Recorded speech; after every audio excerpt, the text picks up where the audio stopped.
आज़ादी के अमृत महोत्सव और चौरी चौरा सदी तकारीब के तहत मुख्तलिफ प्रोग्रामों का इनेकाद किया जा रहा है और इसी कड़ी में भारतेंदु हरीश चंद्र की जयंती के मौके पर मुजस्मे की नकाब कुशाई तकरीब का इनेकाद लखनऊ के गोमती नगर में हुआ। वज़ीर आला योगी आदित्यनाथ नकाब कुशाई तकरीब में शिरकत की और इस मौके पर उन्होंने भारतेंदु हरीश चंद्र की अदबी खदमात पर रोशनी डाली।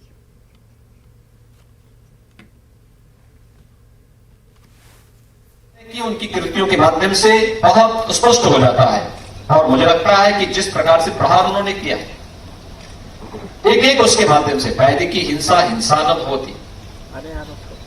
आप उनकी कृतियों को देखिए, विशस्य विस्मोसदम, यानी एक एक बात को आप देखेंगे किस रूप में वह प्रभावी ढंग से अपनी उन कृतियों के माध्यम से मौलिक नाटक की उन नाटक को उन्होंने किस तरीके से जनमानस के बीच में को प्रभावित करने का प्रयास किया। मुझे प्रसन्नता है कि आज यहां पर भारतेंदु नाट्य अकादमी से जुड़े हुए पूर्व पदाधिकारी और इससे जुड़े हुए वे सभी महानुभाव या यहां से जुड़े हुए जो प्रशिक्षु थे, प्रशिक्षक थे, जो छात्र थे, वे सभी ज्यादातर आज यहां पर आए हैं। उनका लगाव इस संस्था के प्रति है। भारतेंदु जी के परिवार के लोग भी इस आज भी इस कार्यक्रम में यहां पर उपस्थित हुए हैं।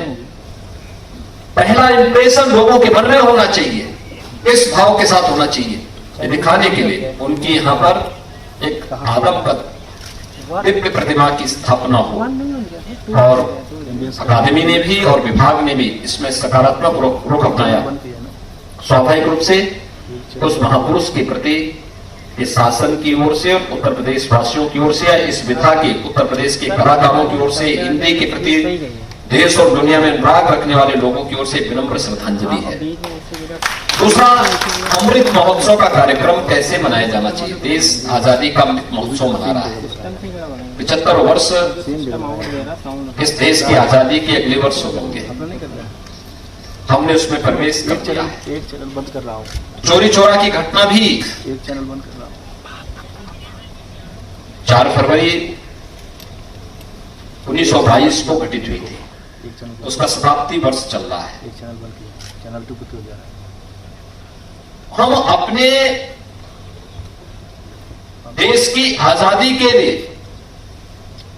जिनके मन में एक जज्बा था, वे क्रांतिकारी हो या अपनी लेखनी के माध्यम से समाज को एक नई दिशा देने वाले हो, उन सब के प्रति हमारी क्या श्रद्धांजलि हो सकती है। अगर सभी विभाग अपने क्षेत्र में इस प्रकार के विभूतियों को चिन्हित करके इस प्रकार के कार्यक्रमों को आगे बढ़ाने का कार्य करेंगे तो अमृत महोत्सव सही मायने में आने वाली पीढ़ी के लिए एक प्रेरणा का स्रोत बन पाएगा।